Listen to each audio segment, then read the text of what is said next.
السلام علیکم۔ تازہ ترین عالمی خبروں اور تجزیوں کے ساتھ جہانگیر خٹک آپ کی خدمت میں حاضر ہے۔ ناظرین، آج جہاں نیو یارک میں ہفتے کی رات اور نومبر کی 22 تاریخ، جبکہ پاکستان میں اتوار کی صبح اور نومبر کی 23 تاریخ ہے۔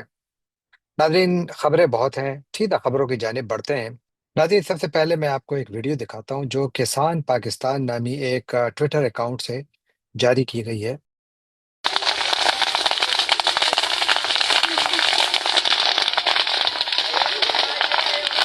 اور اس کے اوپر دو جملے تحریر ہیں۔ اس میں کہا گیا ہے کہ بتایا گیا ہے کہ یہ ایک کسان نے گنے کی قیمت پوری نہ ملنے پر فصل کو آگ لگا دی۔ یہ حالات ہیں کسان کے، 600 روپے سے کم قیمت میں گنا دینے کو تیار نہیں ہے، کہتے ہیں کہ آگ لگا دیں گے، شوگر مل کو نہیں دیں گے۔ یہ ہے حقیقت پاکستان کے ایگریکلچر سیکٹر کی، جس میں کہ ایک طرف جو شوگر مافیا ہے وہ کسانوں کو ہر طرح سے روند رہی ہے، یعنی ان کو نہ تو قیمت پوری دیتی ہے،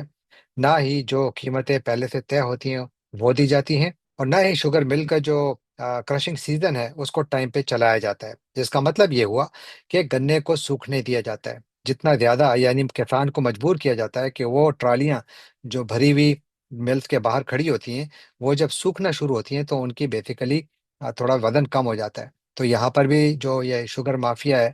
وہ پیسے بچانے کی کوشش کرتی ہے، اور دوسرا جو انڈسٹری کے ذرائع ہیں وہ کہتے ہیں کہ یہ ایک ایسا طریقہ ہے کہ جس میں کسان کو تنگ کیا جاتا ہے، اور بجائے اس کے کہ ایک وقت ایسا آتا ہے کہ جو سرکاری نرخ ہے اس کے بجائے وہ کسی بھی قیمت پر اپنی جو فصل ہے وہ آف لوڈ کر دیتا ہے، اور یوں شوگر مافیا ان سے پیسے بٹور کر اور پھر عوام پر مہنگی قیمت پہ چینی بیچ کر وہ ایک نہیں دو نہیں کئی گنا زیادہ پیسے بناتے ہیں۔ اور چونکہ پاکستان کی حکومت میں خود شوگر مافیا کے بڑے بڑے پیرنٹس بیٹھے ہوئے ہیں، جن میں کہ پرائم منسٹر شہباز شریف کا اپنا خاندان بھی شامل ہے، تو اس لیے ان پر کوئی ہاتھ ڈالنے والا ہے ہی نہیں۔ اور ایک ایسے ملک میں جہاں پر کہ استثناء اب آئین کا حصہ بنا دیا گیا ہو، جہاں پر کہ پاکستان کے دو طاقتور ترین اشخاص کو مکمل طور پر استثناء دیا گیا ہو، کیونکہ زرداری صاحب کا تعلق بھی ان لوگوں سے ہے جن کی شوگر ملز ہیں، ان کا شوگر مل کے بزنس میں ہاتھ ہے، تو یہ تمام کے تمام بیسیکلی ان کے انٹرسٹ ہیں۔ اور یہاں پر سوشل میڈیا پر اس قسم کی خبریں، جو یہ کسان پاکستان ہے، یہ ایک اکاؤنٹ ہے جس پر کہ آپ کو بیسیکلی پاکستان کی جو ایگریکلچر ہے اس سے متعلق اکثر آپ کو ٹویٹس ملتے ہیں۔ تو یہ ایک ہمارے ایگریکلچر سیکٹر کی ایک شرمناک تصویر ہے جو نظر آ رہی ہے۔ اس سے پہلے بھی ہم نے دیکھا کہ گندم کے ساتھ کیا کیا گیا، گندم کی فصل کو اٹھایا نہ گیا۔ تو یوں اوور آل آپ دیکھیے کہ پاکستان کے ایگریکلچر سیکٹر کی حقیقت یہ ہے۔ آئی ہوپ کہ اس کے اوپر کوئی توجہ دے گا، لیکن پاکستان میں مسئلہ یہ ہے کہ اختیارات کا جو استعمال ہے وہ اتنے بھونڈے طریقے سے کیا جاتا ہے کہ اس میں نہ صرف یہ کہ کسان جو ہے وہ پس رہا ہے، بلکہ اب تو صوبوں کے حوالے سے بھی بڑے بڑے سوالات اٹھائے جا رہے ہیں، جہاں ایک طرف خیبر پختونخوا کے وزیر اعلیٰ سہیل آفریدی سے کچھ اس قسم کے بھونڈے سوالات اب زیادہ کیے جا رہے ہیں کہ جی کیا پختونخوا پاکستان سے علیحدہ ہو جائے گا؟ ایک ایسا صوبہ کہ جہاں پر پاکستان فوج نے گزشتہ پونے 2 سالوں میں 25,000 سے زیادہ آپریشنز کیے، اور اس کے باوجود سوال اس صوبے کے چیف منسٹر سے پوچھا جاتا ہے کہ کیا یہ صوبہ علیحدہ ہوگا؟ تو یہ اس صوبے کے عوام کے ساتھ مذاق نہیں، یہ ان کی توہین ہے۔ اور ساتھ ہی اس صوبے کے ساتھ ایک اور مسئلہ بھی چل رہا ہے، یعنی بلوچستان اور خیبر پختونخوا اور پھر گلگت بلتستان کو نہ بھولے، کیونکہ ان کی تو مکمل ریپرزنٹیشن ہی کو اڑا کے رکھ دیا گیا ہے۔ اور جو آزاد کشمیر ہے وہ تو ویسے بھی پاکستان کی سب سے بڑی سیاسی لیبارٹری ہے، جہاں پر کہ جب ہماری اسٹیبلشمنٹ چاہے چینجز لاتی ہے، جس طرح بھی حالیہ دنوں میں ہم نے دیکھا۔ لیکن خیبر پختونخوا کا معاملہ مجھے لگتا ہے کبھی بگاڑ کی طرف جا رہا ہے، کیونکہ ایک طرف سہیل آفریدی کے خلاف ایک بہت آرگنائز کیمپین شروع کی گئی، ان کو کم از کم 7 مرتبہ اپنے لیڈر سے نہ ملنے دیا گیا، اور مسلسل ان کے لیے ہر قسم کے مسائل کھڑے کیے جا رہے ہیں۔ تو سہیل آفریدی نے حالیہ دنوں میں جو پاکستان کا میڈیا ہے اس کے ساتھ انہوں نے اپنا انٹریکشن بڑھایا ہے، ان کے ساتھ وہ ملاقاتیں کر رہے ہیں۔ ابھی انہوں نے ان صحافیوں سے گزشتہ 24 گھنٹوں کے دوران ملاقات کی جو پاکستان کی ڈیفنس کو کور کرتے ہیں، اور وہاں پر انہوں نے خود کھل کر بولے، اور بالکل وہی جو انہوں نے پہلے کہا وہی آج بھی کہا، اور اپنی آپشنز کا بتایا کہ آخر میں ہمارے پاس، کیونکہ ہم نے تو تمام عدالتی راستے اختیار کر کے دیکھ لیے، ہم نے وہ سب کچھ کر ڈالا جو کہ ہم سے ایکسپیکٹ کیا جاتا تھا، لیکن نہ تو ان کو ریلیف ملا نہ ان کی سنوائی ہوئی۔ اور اب جب این ایف سی کا ایوارڈ کا ایک اجلاس بلایا گیا ہے 4 دسمبر کو، اور یاد رکھیے کہ پاکستان کے آئین کے مطابق جو NFC کا ایوارڈ ہے یہ تو چاہیے تھا کہ کم از کم اب تک 3 اجلاس ہو چکے ہوتے، لیکن گزشتہ 15 سالوں میں اجلاس نہیں ہوا۔ لاسٹ NFC کا اجلاس جو ہوا تھا جس پہ دستخط ہوئے تھے بنیادی طور پر، یعنی اگریمنٹ ہو گیا تھا، وہ 30 دسمبر 2009 کو ہوا تھا، اس پر گوادر میں دستخط ہوئے تھے۔ اور اس کے بعد پھر اس کے اوپر باقاعدہ عمل درآمد 1 جولائی 2010 سے شروع ہوا۔ 2010 سے لے کر 2025 تک ابھی تک کوئی NFC کا ایوارڈ کا اجلاس ہی نہیں ہوا۔ اور یہ اجلاس اس سال اگست میں ہونا تھا، لیکن سیلاب کی وجہ سے وہ مؤخر کر دیا گیا۔ پھر اس کے بعد یعنی اسی نومبر کے مہینے کی ڈیٹس دی گئی کہ اس میں اجلاس ہوگا، لیکن پھر وہ کہا جی مؤخر کر دیا گیا ہے اور اب یہ 2 دسمبر کو ہوگا۔ پھر 2 دسمبر کی ڈیٹ چینج کر کے 4 دسمبر کر دی گئی۔ اب اس وقت جب میں آپ سے بات کر رہا ہوں تو جو ڈیٹ دی گئی ہے وہ 4 دسمبر ہے، اور امید یہ کی جا رہی ہے کہ 4 دسمبر ہی کو یہ اجلاس ہوگا۔ اب NFC کا اجلاس جو ہے یہ بہت زیادہ اہم اس لیے ہے کہ اس میں جو فیڈرل ہمارے ڈویزیبل پول ہے، یعنی جو جتنا بھی وفاق پیسہ جمع کرتا ہے مختلف مدوں میں، وہ پھر تقسیم کیا جاتا ہے صوبوں کے درمیان۔ جو NFC ایوارڈ 2010 میں منظور کیا گیا تھا اس کے تحت صوبوں کا وفاق کے جو جتنے بھی وفاق کے ریسورسز ہیں اس میں حصہ جو تھا وہ 47.5% سے بڑھا کر 56% کر دیا گیا تھا، جبکہ ایک سال بعد اس کو 57.5% کر دیا گیا تھا۔ تو جب آخری فیصلہ آیا NFC کا جو ایوارڈ آیا تو اس کے تحت پنجاب کو 51.74%، جو جتنا بھی پاکستان کی آمدنی کا حصہ ہے وہ پنجاب کے حصے میں آیا 51.74%، سندھ کے حصے میں 24.55%، خیبر پختونخوا کے حصے میں 14.62% اور بلوچستان کے حصے میں 9.09% آیا۔ اور فیڈرل حکومت کے پاس جو ان کا یعنی ان کے پاس جو پیسے بچے وفاقی آمدن تھے تو کوئی 44% رہ گیا، اور اس کے ذریعے وفاقی حکومت چلا رہے تھے۔ لیکن اب جس طرح میں نے کچھ دن پہلے ذکر کیا تھا کہ جو 28ویں آئینی ترمیم لائی جا رہی ہے اور امید یہ کی جا رہی ہے کہ شاید یہ آئندہ سال کے پہلی سہ ماہی میں سامنے آ جائے، تو اس کا مقصد ہی یہ ہے کہ NFC میں جو صوبوں کا شیئر ہے اس کو کم کیا جائے۔ کتنا کم کیا جائے یہ واضح نہیں، لیکن شاید یہ امکان ہے کہ وہ دوبارہ 47.5% پہ لے آئیں، جو کہ آج سے 15 سال پہلے تھا۔ تو یہ ایک بہت بڑا سوال ہے، لیکن یہ ایک ایسے وقت ہو رہا ہے کہ جب پاکستان میں سیاسی تقسیم بہت گہری ہے، جب پاکستان میں سیاست سیاست نہیں رہی بلکہ ذاتی دشمنیوں میں تبدیل ہو گئی ہے، جب پاکستان کا آئین 1973 کا آئین نہیں رہا بلکہ یہ ایک ایسا آئین بن چکا ہے کہ جس کو آپ شاید ایک ایسا آئین کہیں گے جس میں کہ وفاق کو بہت زیادہ مضبوط کیا جا رہا ہے۔ اور یہ وہ آئین ہے جو کہ 1973 کے مقابلے میں بالکل مختلف ہے، کیونکہ یہاں پر اب صدر اور فوج کے سربراہ فیلڈ مارشل کو جو ہے مکمل طور پر استثناء دے دی گئی ہے، اور فار لائف فیلڈ مارشل کا عہدہ بھی دیا گیا ہے۔ تو یوں یہ جو نیا آئین ہے اس کے تحت بہت ساری چیزیں ایسی ہیں جو ابھی تک واضح نہیں ہیں، لیکن کچھ صوبوں میں یہ بالکل واضح ہے کہ ان کو کیا چاہیے۔ اور یہاں پر پھر بات سہیل آفریدی کی آتی ہے، خیبر پختونخوا کے نوجوان چیف منسٹر، جو کہ باوجود اس کے کہ وفاقی حکومت کی جانب سے ان کو اچھا خاصا ٹف ٹائم دیا جا رہا ہے، لیکن وہ ابھی انہوں نے اپنا ٹریک بالکل تبدیل کر دیا ہے۔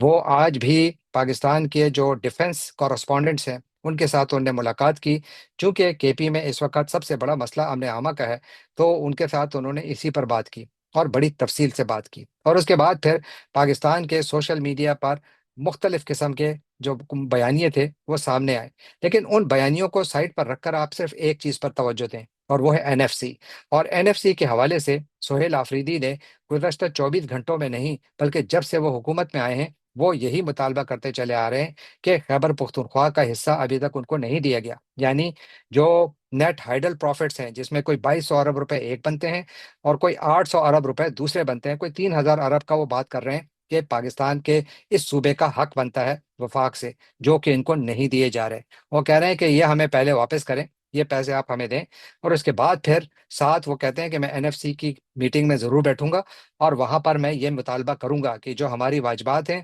وہ ہمیں دی جائیں۔ نہ صرف یہ بلکہ 18ویں ترمیم کے بعد اس میں یہ بھی وعدہ کیا گیا تھا کہ جو سابق فاٹا کے ڈسٹرکٹس ہیں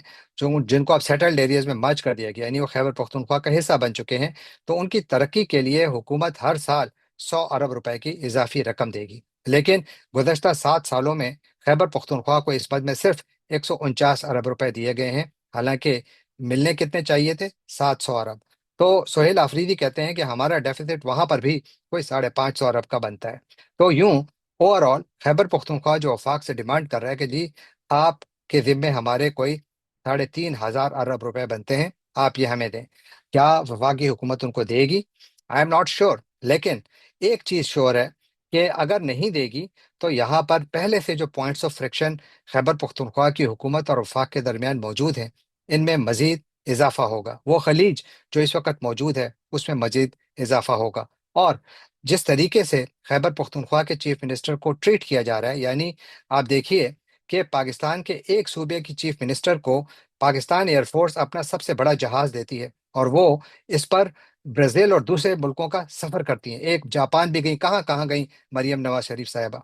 جبکہ خیبر پختونخوا کے چیف منسٹر کو کا نام ECL میں ڈالا گیا ہے، 4.5 کروڑ عوام کے نمائندے کا نام ECL پہ ڈالا گیا ہے۔ کیا یہ کسی نارمل ملک میں ہوتا ہے؟ ایسا تو ان ملکوں میں بھی نہیں ہوتا جن پر دوسرے ممالک نے قبضہ کیا ہوتا ہے، ایسا تو وہاں بھی نہیں ہوتا۔ تو خیبر پختونخوا کو جس طریقے سے اس وقت یہ لوگ ٹریٹ کر رہے ہیں، میرا یہ خیال ہے کہ یہ آگ سے کھیل رہے ہیں، کیونکہ ایک طرف آپریشنز پر اعتراض، اختلاف، اور دوسرا جو